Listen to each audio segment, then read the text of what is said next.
Believe it or not, there is no Thursday night football here tonight, so thanks for joining us for another Thursday of this episode of Time2Football. My name is Hassan Khan, the host of the show that we like to call Time2Football. Glad you guys are able to join us as we're going to get you guys caught up with NFL news and notes, as well as having a discussion on who the favorite is to win the NFL MVP. But on top of that, we're going to compare the careers of Trevor Lawrence and Zach Wilson with their seasons being over. They're not playoff contending teams.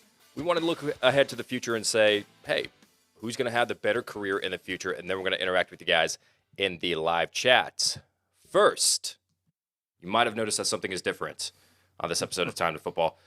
There is actually someone else joining me right now, and this is a good friend of mine that decided to come onto the show. He knows a lot about his NFL knowledge, and he's a Saints fan. I don't know. You can take that however you want to. But, ladies and gentlemen, I would like to take a moment to introduce you guys to Shaun Landry. Shaun, how are you doing? Doing good. Thanks for having me. Yes, absolutely. And I'm very, very appreciative that you took the time to come on the show as we're going to be talking about many, many things. But for the Time2Football audience that doesn't know you, that's not familiar with you, because you've joined us during Zoom calls. Yeah. But for you guys that haven't seen that or you've never been on the show in person, right? So just take a moment to kind of, give your bio, like who you are, and I mean, talk about the NFL, how it means to you, what it means to you. Yeah, definitely. Well, growing up in Louisiana, Saints football, especially now, is huge. We rally around our team. We love our Saints, even though they're not doing so hot this year. But my love of football actually started when I got displaced after Hurricane Katrina, just moving here to Atlanta, now living in Florida. But in my 15 and a half years that I've been here, I was looking for something to gravitate towards, having to have that home sense still here with me. And, growing up, I followed the Saints because my dad liked the Saints. My dad was a season ticket holder at one point or another back when they were called the Aints. And, it wasn't until we brought, Reggie Bush to New Orleans, Sean Payton, Drew Brees, from there that my love and affinity for the black and gold grew. And it grew even more so after we won the Super Bowl. Obviously, being here in Falcons country, the welcome was not warm, obviously given the disdain for the two franchises, but it just gets me excited just to every Sunday get up and watch, whether it's Sunday NFL Countdown or, my favorite's the NFL on Fox. I love watching Terry, Howie, Jimmy, Michael, those guys. So, and just watching football has just really has been a part of my life. And just being able to share my knowledge and passion with people around me who are also football-minded enthusiasts, such as yourself, only makes the enjoyment of the game even better. Even though right now we're kind of in a dead period, so to speak, with COVID, things are still, all of the teams out there are getting hit with COVID. But again, as long as football is still around, it's still here, we have something to gravitate towards and something to really love and have a passion for. Absolutely, and I kind of agree with you that the Fox NFL pregame show, I grew up watching that. Yeah. Like that, I loved that when Michael Strahan came on. That was amazing. They need to bring Frank Caliendo back. Yeah. I used to love when he used to, do his different impersonations and things like that, and then throw shade at the guys. That was another reason why I love watching that show, is because of him. Of course, Rob Riggle, no offense to him, he's not Frank. So Rob Riggle, he's not bad. I liked him in 21 Jump Street. I mean, I appreciated that, but for Caliendo and all those impressions, and R.I.P. John Madden. Yeah, he did an amazing John Madden impression as well. Yeah. Continue to join in and join us during our live chat as well, and leave any comments that you guys have during the show, as well as we are going to be discussing a plethora of NFL topics on today's show. Let's first start off with some NFL news and notes that we talk about every single day, and we want to get you guys caught up on everything going on, happening up to Thursday, December 30th, 2021. So let's go ahead and read off a couple of things that we got for you guys. Well, hey, it's not the NFL if there's no COVID news, right? Right. I mean, it's rampant. It's ridiculous at this point. So every day we've just been talking about who's been activated, who's been placed on the COVID-19 list. So some big names that have been activated now and are eligible to be playing this Sunday and Monday We got Ramondre Stevenson of New England Patriots is going to be playing Marquez Valdez-Scantling as well. Hey, you're probably excited about this. Taysom Hill and Trevor Siemian have been activated off the list as well. Based upon what I saw Monday night, yeah, I'm kind of glad that those two guys are back. Taysom more so than Trevor. No knock to him. Did a great job in that second half, versus Tampa or really the second half and half of the first when Jameis went down. But yeah, really excited for Taysom to come back. I mean, again, had we not been down 20 plus players due to COVID, we probably would have been more favorable in that game Monday night versus Miami. But yeah, COVID is just sweeping the country. It's affecting all the teams, and it's just hard for fans like you and me to really enjoy it when our guys, the guys that we grew up watching over the course of this season and years past, and it's just yeah, it's just tragic. And now let me ask you this, because the NFL changed its guidelines to where instead of being in quarantine for 10 days, now you're in quarantine for 5 days. Yeah. I don't know. Some viewers have pointed out in yesterday's show that, hey, that's because the CDC just changed the guidelines yesterday. Yeah. Did they actually do you know if they actually did that, or has this been a thing where, okay, you could quarantine for 5 days? Mm-hmm. Well, I know they're trying to rush players back sooner rather than later. I think last year, what was it, full 7 days you had to sit out for? So I guess they're doing, now that rapid testing is more available to these players, they're able to kind of test a little bit quicker, get back on the field quicker. But from my understanding, from what I saw yesterday, it looks like 5 is something they just now started. Obviously, the big name yesterday was Carson Wentz getting placed on the COVID-19 list. But now, if he passes COVID protocol, there's a good chance he may play Sunday against the Raiders. So it's a good thing to have this 5-day testing. But at the same time, I mean, it's any and everybody is getting COVID, whether you're showing symptoms or not. Yeah, and you talked about Carson Wentz, talking about some of the players that have been placed, and we're going to get to the players that have been placed. But to continue the list of players that have been activated and are eligible to play for the Kansas City Chiefs, we've got Harrison Butker and Travis Kelce who've been activated. Joey Bosa, big-time player for the Los Angeles Chargers. They need some help on that defense for sure. Oh, yeah, absolutely.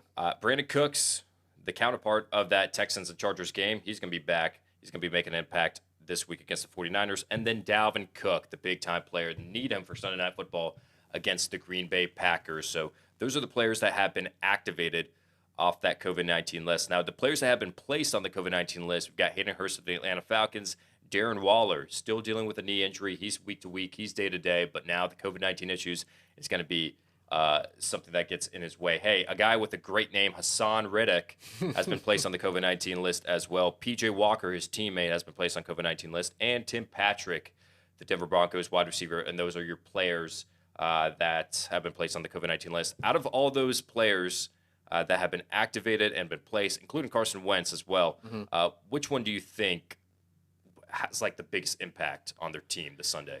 I think Hassan Reddick is really the biggest impact on their team. Obviously he's still with the Titans, isn't he? He's actually with the Carolina Panthers. Carolina shows you how much I haven't kept up. But yeah, he definitely needs them, especially when they're coming to our house on Sunday.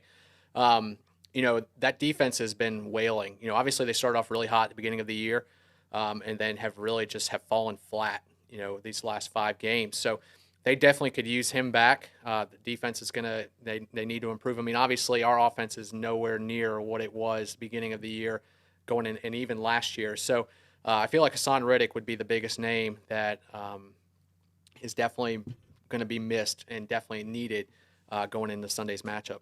Yep, I agree with you. That's going to be a big impact player that's going to be missing some time. Now, getting more into the NFL news and notes outside of COVID-19, we've got Sam Darnold now going to be starting for the Carolina Panthers, taking over for Cam Newton. Say what you want. They're just quarterback carousel at this point. And hey, P.J. Walker himself said that the quarterback two quarterback packages just doesn't work. Yeah, I feel bad for Sam. Sam was a highly touted, college player coming out of USC. And obviously, anytime you go to the Jets, it's much like Cleveland. You're not going to start off with a very successful tenure. And so I was really hoping when he went to Carolina, I thought it was a good thing for him, fresh start. Obviously, they beat us in I think it was like week 2. And so, I was kind of sad to see him get, benched, but obviously he was nursing an injury too. So really was hoping the guy would be the long-term answer for Carolina, and we'll see whether or not in the offseason he will remain the future for the Panthers. Yeah, we'll see that for sure. You've also got Teron Armstead, Mhm. that did not practice, and he's dealing with a knee injury, so we'll see for sure. Some other guys, practice news. We've got Elijah Mitchell. He has a knee injury. He is limited. We'll see if he's able to play against the Houston Texans, making his return after a few game absence. Ezekiel Elliott dealing with a knee injury. He says that he'll be 100% come to playoffs. So the Cowboys have already clinched the division. Now they're fighting for the number 1 seed, currently sitting at the number 2 seed. Tyreek Hill. So if we want to talk about some practice news and how this is going to be impacting the game for Tyreek Hill for the Kansas City Chiefs as well. Tyreek Hill coming back from COVID-19, he felt exhausted actually, still dealing with the symptoms. So that was actually something that I wanted to take note that Tyreek Hill has been dealing with some effects after COVID-19. Jimmy Garoppolo dealing with a UCL tear in his thumb. However, there is a shot, there is a chance, the Dumb and Dumber meme. So you're telling me there's still a chance that Jimmy Garoppolo does play. He does not need surgery. Hey, will this be okay for the 49ers if Jimmy Garoppolo were to miss this game and Trey Lance plays? I think so. I think the Niners are hot going right now, going into the postseason, going to the end of the year. They're kind of on the rise, and even if Jimmy G just misses just one game, I think Trey Lance can come in. He can be a serviceable quarterback, just to guide him through that one game. Obviously, they've got the talent around them. The defense is playing well, so yeah, I can trust Trey Lance for this one game. Yeah, I mean, I don't think it's a bad play either. I mean, Trey Lance, over Jimmy Garoppolo might be, you could see what you have in the future for sure. Oh, absolutely. Because they're more than likely 90% moving on from Jimmy G in the offseason. Rondale Moore, ankle injury. He's going to be a game time decision this week for his teammate, James Conner. He's also going to be a game time decision dealing with a heel injury. Jair Alexander, shoulder injury. He's been activated off injured reserve. Drew Lock is expected to start against the Chargers. Hasn't been looking good for the Denver Broncos offense as of late, so they're probably going to have to continue to rely on their running backs against one of the worst defenses in the NFL as far as the run defense goes. DeAndre Swift is expected to play this Sunday after missing a few games, 4-game absence, shoulder injury that he suffered in Thanksgiving. However, Dan Campbell is not going to shut him down for the remainder of the season, says, hey, he has a shot to play this weekend. Adam Thielen undergoes season-ending high ankle sprain surgery. So he's been dealing with this high ankle sprain, came back this past week against the LA Rams, re-aggravated it. Fortunately, Adam Thielen's season is over. And then finally, Dan Quinn denies the interview request for the Jacksonville Jaguars. Who's the next head coach? Personally, my personal opinion, I think it should be Coach Peterson, Doug Peterson.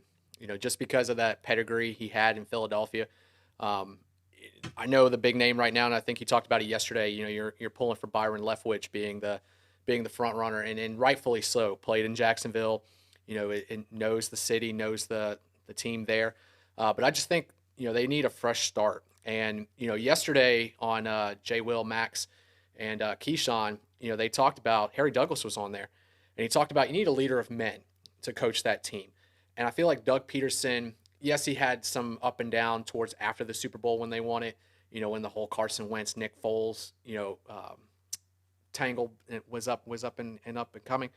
But I feel like he's the right guy for that fit. He's the right guy to help kind of guide Trevor Lawrence, and that's something obviously we're going to talk about a little bit later between he and Zach Wilson. I feel like he played quarterback in the league. Obviously, one point or another for you Saints fans who didn't know, Doug Peterson actually played for New Orleans for a brief stint. He did. And so I feel like him being in Jacksonville would be a good marriage between him and Trevor. He knows offenses, he knows quarterbacks, and I feel like he's the right guy to guide Trevor Lawrence in the right direction if Trevor's wanting to be an elite quarterback moving forward.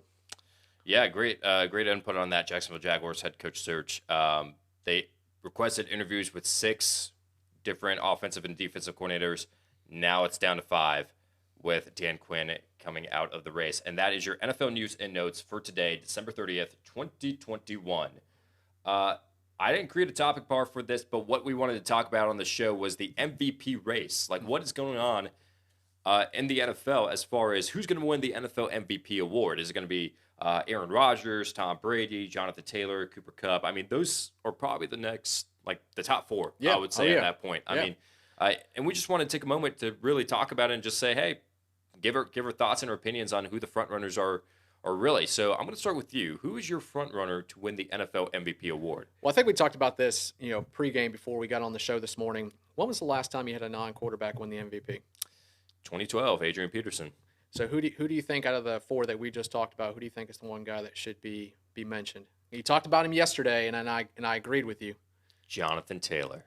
Jonathan Taylor is rushing for 1,600 yards right now. And obviously, if Carson Wentz is not playing Sunday versus the Raiders, expect a heavy dose of Jonathan Taylor. Now, he's 471 yards shy of making that 2,097 mark that Adrian Peterson left in 2012. So, obviously, if they're going to rely on him this weekend heavily, I'm not going to say he's going to run for 400 yards against the Raiders. If he does, that'll be monumental. I mean, we just saw last week Joe Burrow threw for 525 against the Ravens. So anything's possible. No knock to Aaron Rodgers. They talked about it this morning, and again, as you mentioned, same to you viewers out there, leave your comments below. If what would you rather take, Aaron Rodgers or the field? Four guys that Hassan just mentioned, we take those guys or the field. No knock to Aaron Rodgers, playing phenomenal football. Obviously, he got his butt spanked week 1, courtesy of us. You're welcome. And no disrespect to Tom Brady, even though he's 1-3 against us. You're welcome. And so those two guys are playing phenomenal football. Obviously both of them, in some retrospect are towards the tail ends of their careers, respectively. I just think there's too much for Tom Brady to overcome right now, given the injuries to Godwin, to Evans, to Fournette. And then this past Sunday, I heard Levante David was out with an MCL injury. So too many injuries to overcome. They've been talking about whether or not Gronk and Antonio can carry the Bucs offense going into the playoffs. Again, they're prolific players, Pro Bowl caliber players. I just don't see it happening for Tampa Bay repeating this year. Aaron Rodgers has always been 0-2 the last 2 years in the NFC title game, even though they're red hot right now.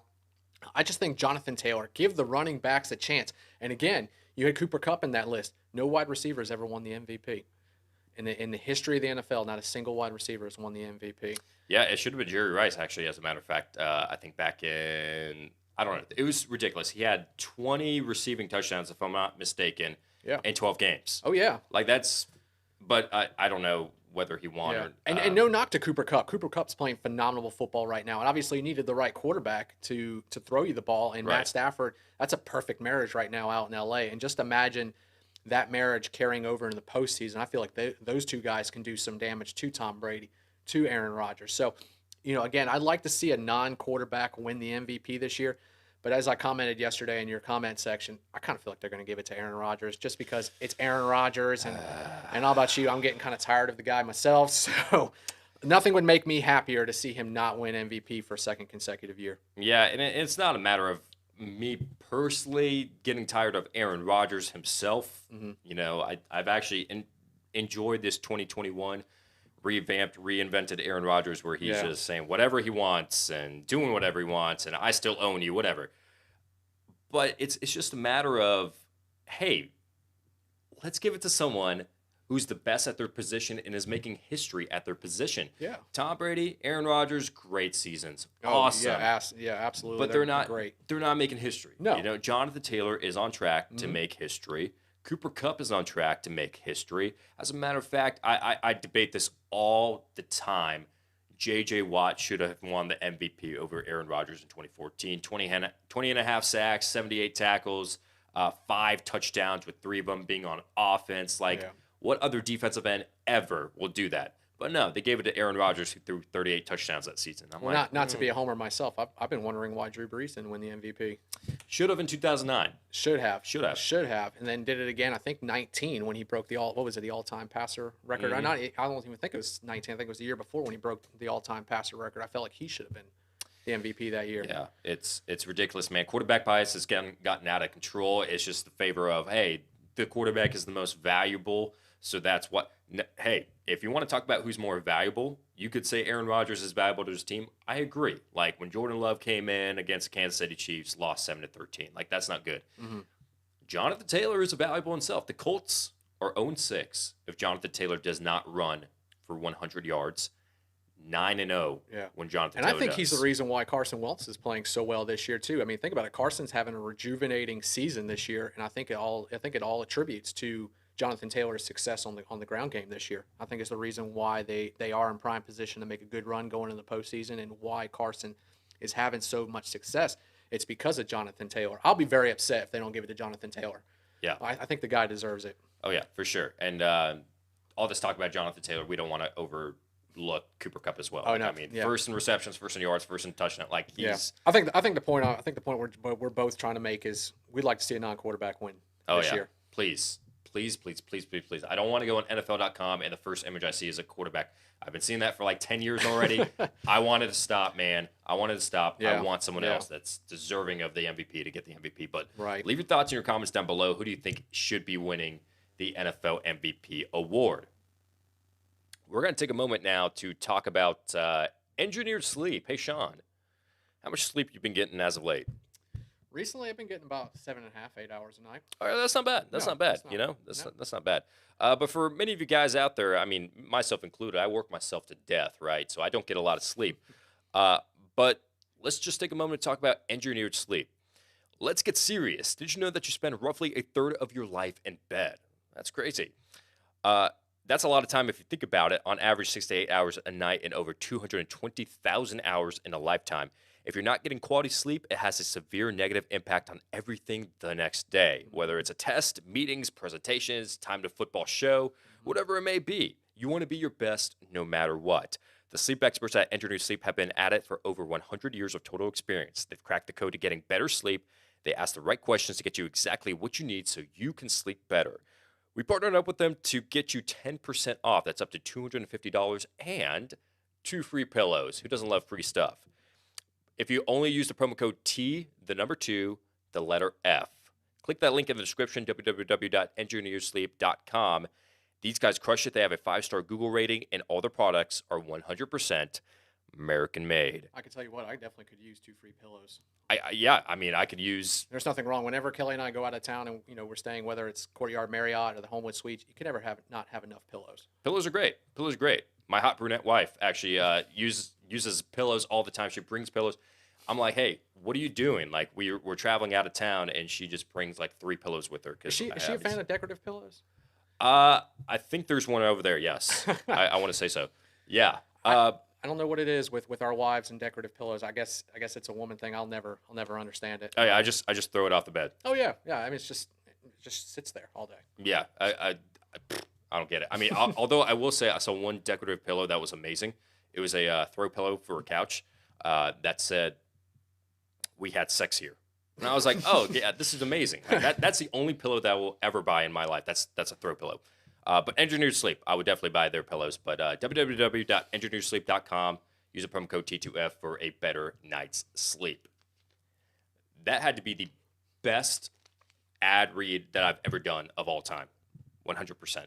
Absolutely 100%. There was no other ad read that was better than that. I'm still trying to process the "we had sex" pillow in my mind right now. Like, I didn't even know they made one of those. Oh, I thought you were gonna say I didn't know that you had sex with me. Well, yeah. I mean, yeah, they make everything, man. There's a lot of stuff that they make out there. Let's take a moment now to talk about Zach Wilson and Trevor Lawrence. Okay, so 2 rookie quarterbacks. Seasons didn't go the way that a lot of people wanted. Mm-hmm. Unfortunately, I mean, you go into a situation, you're on a bad team. Okay, yeah, that makes sense, right?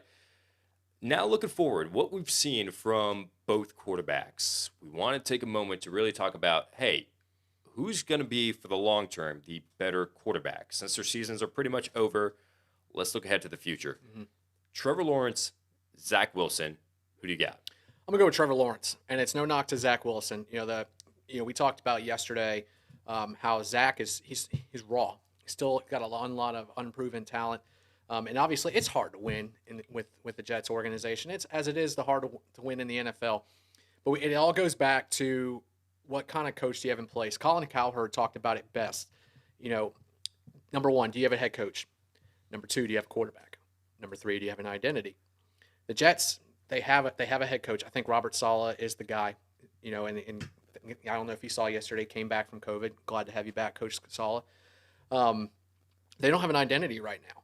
And the thing with Zach Wilson, although he's thrown for over 2,000 yards this year, he's got sacked 32 times this year. 32 times. Wow. And so I feel like he needs us a great supporting cast around him this offseason if the Jets are really going to want to make a push in the AFC East. I mean, again, they hadn't caught lightning in a bottle since you got to go all the way back to 2009, 2010 with Rex Ryan. You had Mark Sanchez. So you had your head coach, you had your quarterback in Mark Sanchez, and you had an identity, which was run the football with LaDainian Tomlinson towards the back end of his career. And then the occasional play action pass you had with Santonio Holmes, Braylon Edwards. You had a monstrous defense with Darrell Revis and Bart Scott.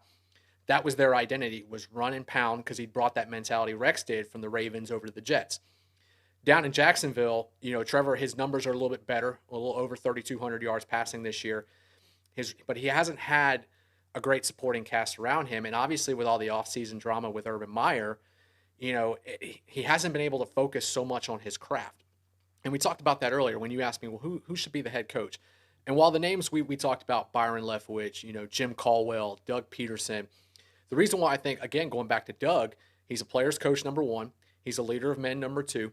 And he's the kind of guy that's going to help build that supporting cast around Trevor. Now that you have your quarterbacks, it's time to build the pieces around them again. And I go back to Colin's take with Monday night with Tua. They asked him Tuesday morning, is Tua the guy for Miami? And Cowherd said this best. He said, well, number one, he head coach, quarterback, identity, and he used the Ravens as an example.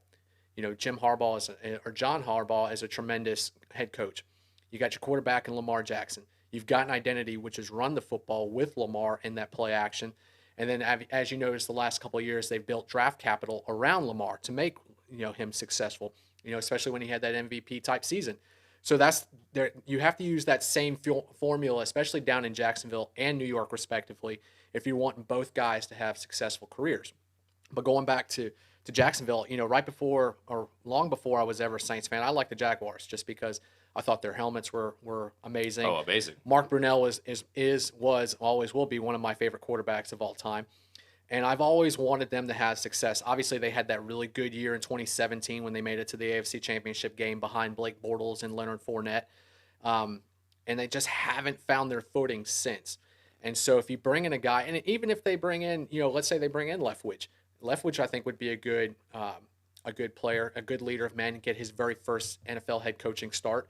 But I really feel like between the two, and we've also seen too, Hassan, in the years past, how long do rookie quarterbacks stay with their franchises? More than 5 years. You look at Sam Darnold, you look at Josh Rosen, and I use those two guys as an example because anytime you have a new head coach, a new regime come in, they always come in with the mindset of, well, I didn't draft that guy. They want their own guy. And so we'll see if whoever comes in to take that head coaching job in Jacksonville will stick with Trevor. I mean, Trevor is a once-in-a-lifetime generation type talent. Right. So between the two, I feel like he's more primed to have a better, successful career than Zach Wilson. Hey, very, very, very well said. And actually, as a matter of fact, I'm going to go ahead and pull up a comparison between the two that I remember that I had, just to kind of give you guys a visual and an idea of the stats between the two. But yeah, I mean, let's first talk about the quarterback comparison between these two. If you can see right here, we've got Trevor Lawrence.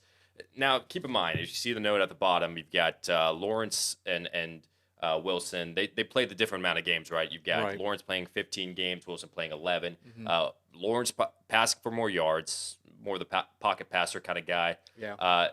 Zach Wilson's 7 to 11 touchdown interception ratio, whereas Lawrence not that better either. I mean, 9 touchdowns to 14 interceptions. Yeah. Lawrence a little bit more accurate and just a slightly better quarterback rating. So pretty much you could just say like, oh, well, these guys are pretty much neck and neck at this point.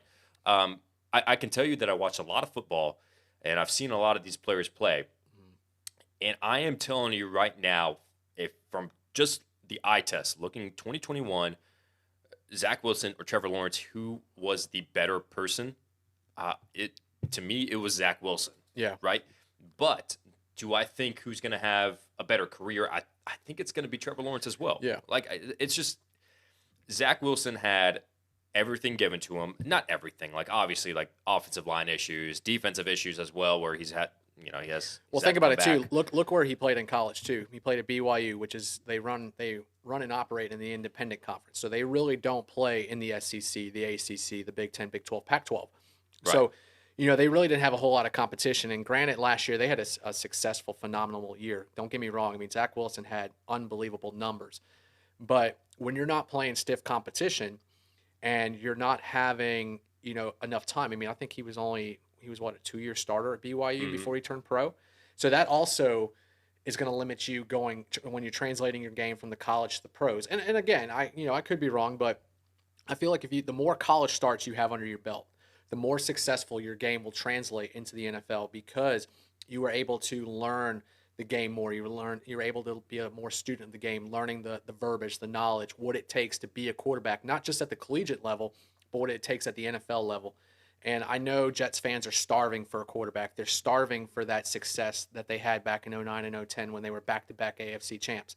Um, and so, again, or not even AFC champs, when they made it to the AFC Yeah, championship game. And I yeah. don't think they were AFC champs. Otherwise, we would No. have seen them in the Super Bowl. But, they're starving for that success, and so, again, while I agree with you that Zach Wilson is probably going to be set up in a successful manner, I feel like Trevor is just going to have the more long-term, a more long-reaching career than Zach Wilson. Yeah, it's and this isn't me knocking on Zach Wilson. I think just from watching Zach Wilson play, he looked great.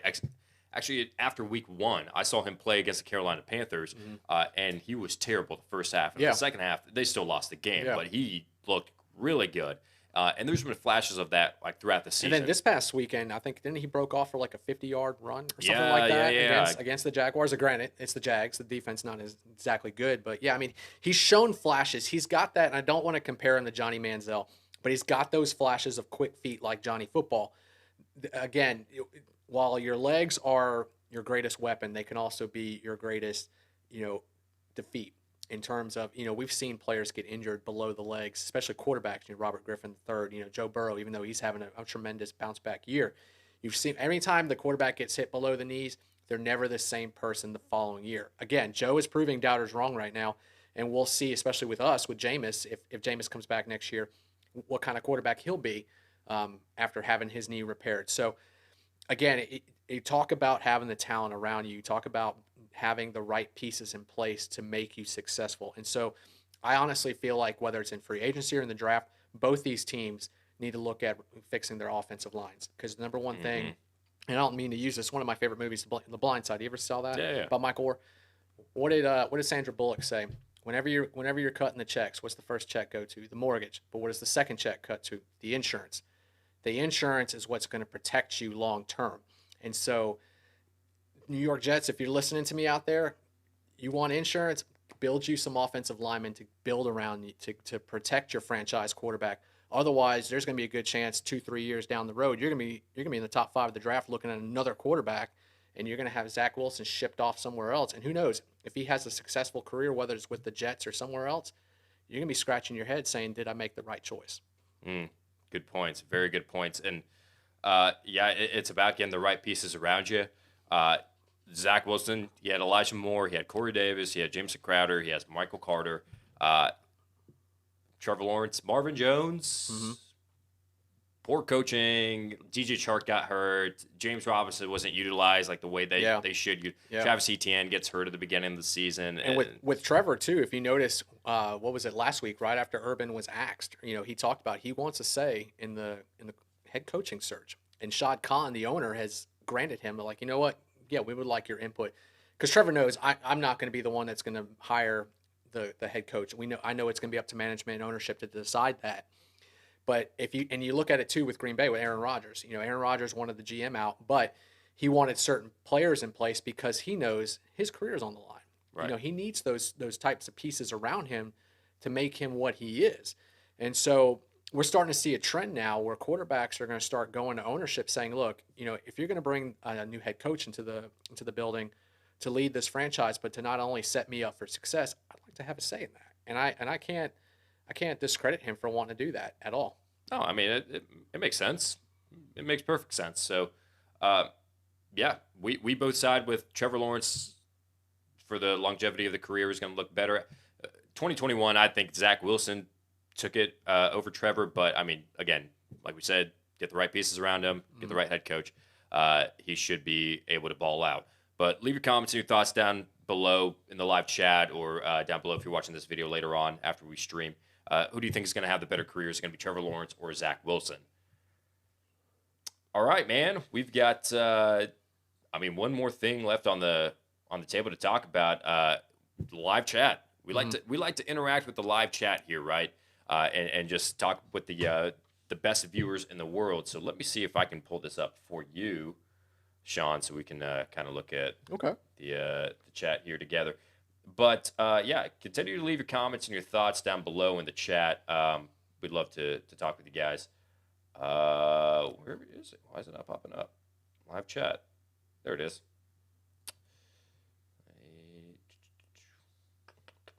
Well, there it goes. All right. So if we're kind of scrolling through right here.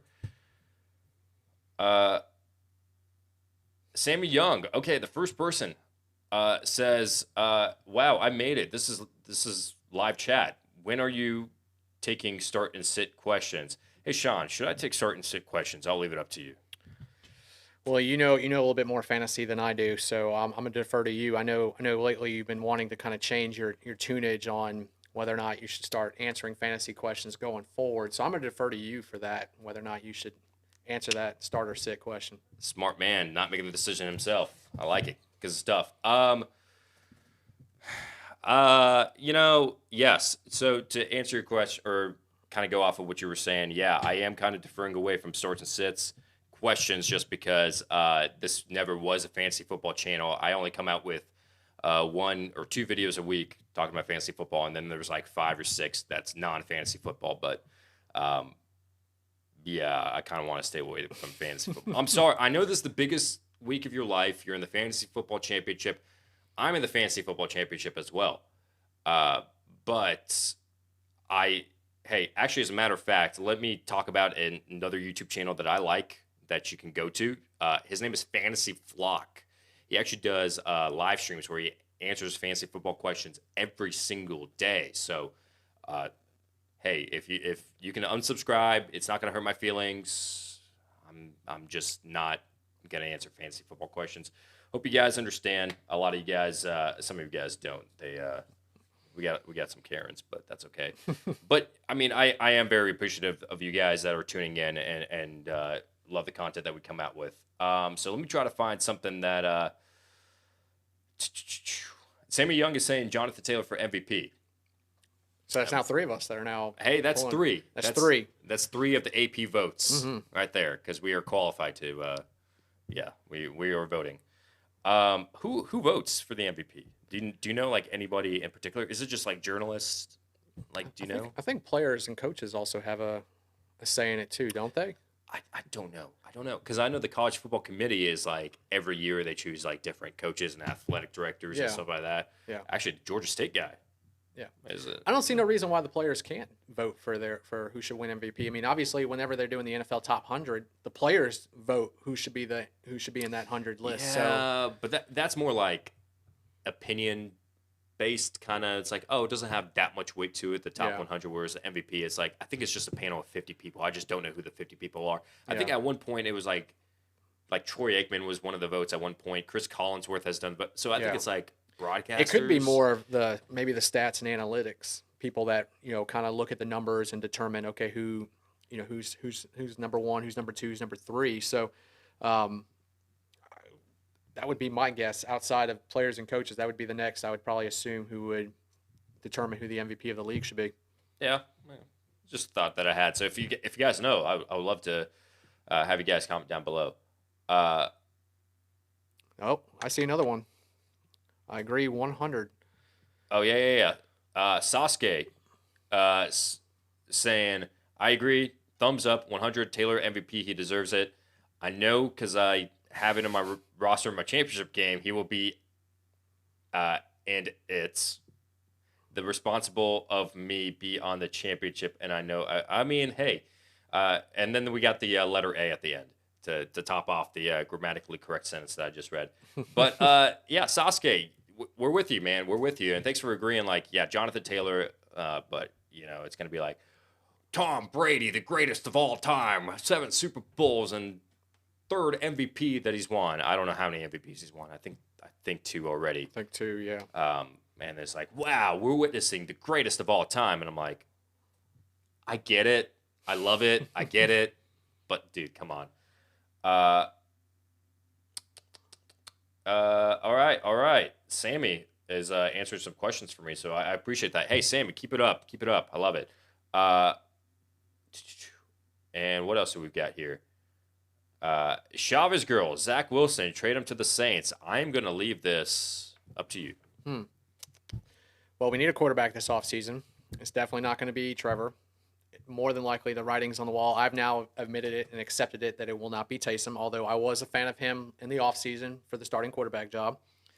Based on what I saw Monday night, and it's no shot at all to Ian Book. Wrong place, wrong time for him, especially when you have 20 players down.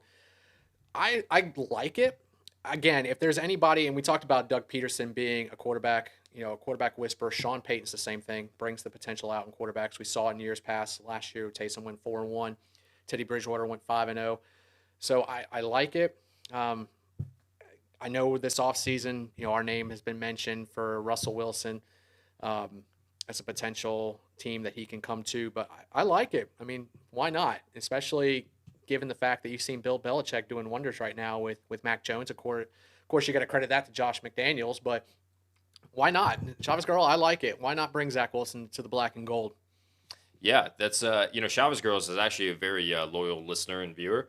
Actually, as a matter of fact, there's been times where Chavez Girl says thanks from the Chavez family, and I'm like, oh, you guys got the whole family coming in watching Time2Football. Hey guys, like we took off work, we took off school, like we got Hassan and Shaun on the big screen. That doesn't happen, but I like to believe that. Power Back in Black, dude, made the championship. Thank you, brother. Hey, I can acknowledge some thank yous for fantasy football. Hey, you gotta take credit where credit's due. Yeah, but hey, that's not me. That's you, dude. That's you. Hey, you drafted your team. I just kind of shifted you in the right direction.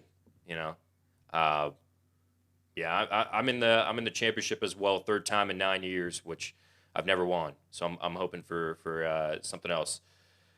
And you're saying yourself, just want to say I've been playing 6 years and this is my first dance. I'm very thankful for your knowledge and let's go get that dub. Yes. Let's do it, man. It's hard to make the championships, and once you make it, you got to win. Yeah. Oh, look, Bravante, Cooper Kupp for MVP. Yeah. Hey, Bravante. I agree. I mean, we think Taylor should be the MVP, but if Cooper Kupp wins, I'm not going to be upset at all. I liked him coming out of college. I thought he was a great pickup, and I actually thought he was going to be a steal for the Rams, and it's showing right now why he is the steal for that organization, that franchise. So, again, why not Cooper Kupp? Again, we've seen it for the last decade. It's been nothing but quarterbacks. So, whether it's Jonathan Taylor or Cooper Kupp, hey, I'm fine with either one personally.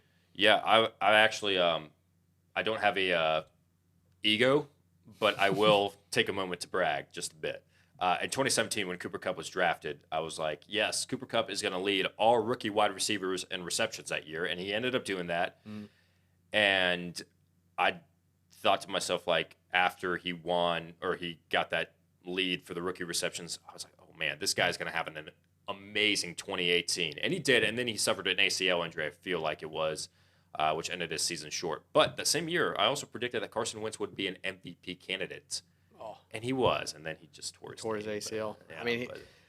I wouldn't mind putting his name on that list too. I mean, even though his numbers aren't exactly stellar this year or up there with Tom Brady, with Aaron Rodgers, but I mean, you're seeing the rejuvenating process, and we talked about that over the summer. I mean, 3 teams that could really wow based upon their schedule, and I picked the Colts as one of them. If you remember that conversation, just because Carson Wentz coming in the right situation, having familiarity with Coach Reich, his numbers right now, over 3,200 yards, so. I wouldn't mind putting his name up there too, just because, I mean, it allows him to redeem himself from that 2017 year. Yeah, absolutely does. Chavez Girl's actually getting us a little bit more insight. Husband and wife always listen. Kids do when available. Okay, all right. Yeah, so the family does listen in. I love that, man. I love that. You're the greatest. You're the greatest. I love that. With all that said, again, if you guys are just now tuning in, go back and watch the show. We've been talking about a lot of things. And if you're asking your fantasy football questions, again, it's not like me being like, hey, screw you guys. It's more like, hey, I'm going in a different direction. Yes, it is the phone up against the wires that's making that noise, which is kind of weird. I don't know why it does that, but whatever. Thought it was going to be breaking news from Adam Schefter No, for you. yeah. It's just kind of, oh, Hassan, we got some more news for you. We Yeah, I gotta know. add to your show. That's happened sometimes. That's happened actually on yesterday's show. We actually had someone tune in. Yeah, they gave you the information on Cole Beasley even before it even hit your desk. I was like, dude, because I follow. Okay, if you guys want like fantasy football, like insider information, like beat people in your fantasy football league, and I'm probably giving this away for the people that watch my show that play in my league. There's this Instagram account, Pro Football Chase. Just search Pro Football Chase, turn on bell notifications. This guy, I promise, is faster than Adam Schefter. And I'm like, how does he get that? He's just a normal kid, like in his 20s, and he just has an Instagram account with like 100,000 followers, but he posts live updates like boom, boom, boom, boom, boom. Like I've been able to like, in fantasy football, like you can pick up players like, oh, this player's hurt, I'm going to pick up his backup. And then you like kind of cock block everybody else from picking up. I've done that so many times because of this guy. So Pro Football Chase, search him on Instagram. Valuable asset. But yeah, if you guys just tuned in, I'm not saying screw you guys. That's why I'm not answering fantasy football questions. It's because I'm going in a different direction with this channel. So like, you know, I know it's a championship, but again, Fantasy Flock on YouTube, search him. He does a live Q&A every night, I believe. I don't know what his schedule is. But with all that said, I mean, this brings us to the end of our episode of Time to Football. Shaun, hey, I'm very, very appreciative of you joining us. Yeah, thanks for having me. Do you want to plug Go for Glory? I know you've been kind of inactive, but if you wanted to. Yeah, so I'll talk briefly about it. So Go for Glory, for all you Saints fans out there, is a free podcast. You can find it on Podbean. Haven't really put too much new content out there. Really been busy with a little bit of work and spending time with the missus now that we're living in Florida. But it's a free podcast. I talk all things Saints, you know, just because, again, for a lot of you out there who are watching Hassan's show, I encourage you to like, subscribe, and share. You know, what I like about your show, Hassan, similar to what I'm hoping viewers like about my podcast is, you know, we turn on ESPN or the NFL Network every morning, right? And we're watching Get Up or Good Morning Football, and we're getting the same, you know, stuff every morning. Bucks, Cowboys, Packers, Bucks, Cowboys, Packers. And we're not able to find certain routes that we get our sports outlet from, that we get our sports news from. So it's people like you and me that try to give you, the audience, you know, content and news and notes that you enjoy, that you look forward to, that you can't find when it's not put on a teleprompter up there in Greenwich or over there with the NFL Network. So I talk all things Saints. I'm actually going to try to start it up going into the new year, especially. And a good thing I really haven't been putting any new content out there anyway, just because the state of our franchise right now just going through a slump, and I'm already ready for the season to be over for us and look forward to free agency and whether or not we get Russ Wilson in a black and gold uniform. Although Chavez girl, I like that suggestion for Zach Wilson as well. I wouldn't be opposed to that idea either. But definitely like, share, and subscribe to his show, to my podcast, just because we try to give you, the viewers, the fans who love football as much as we do, something new and different that you can't find on ESPN, that you can't find on the NFL Network. And so I'm really thankful and honored to be here this morning. You know, it was raining coming down to the studio. So Hassan, I can't thank you enough, my brother. Thank you so much for having me. For sure, and I appreciate you tuning in and you know, taking the long trek over here through that rain, because it was it was well worth it. It was kind of well disastrous. worth it. But yeah, we appreciate you guys tuning in to this episode of Time to Football. Again, like Shaun said, like, subscribe, all that good jazz. And with all that said, thank you guys so much for watching this episode of Time to Football. And remember, we had sex here.